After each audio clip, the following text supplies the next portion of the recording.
In Python, you type something like this 1,000 times. Name equals Claude, simple. But what is it actually doing? It's putting a value in a box and writing a name on the box. That's a variable. Here's the box with the name on the tab, and here's the key part. The equal sign doesn't mean equals. It puts a value into the box. The text, Claude, and those quotes matter. Quotes tell Python this is text, not code. From now on, whenever you say name, Python hands you what's in the box. Want to change it? Just put something new in the same box. Now name holds GPT-5. The label didn't change. The value did. And a box can hold different kinds of value. A piece of text called a string, a number, or a list.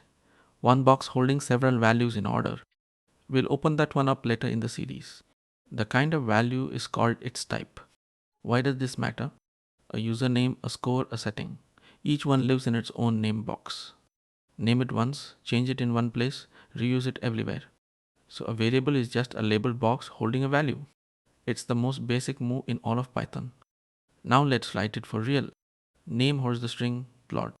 Print it and Python hands you what's in the box. Then change it. Same box, new value, GPT-5. Print again and ask its type. Run it. Claude. Then GPT-5. Same box, new value. And its type, a string. The kind of value inside. Now, try it yourself. Type those 5 lines in any editor. Save the file as variable.py. Then run it from your terminal exactly like you just watched. That's your first real Python program.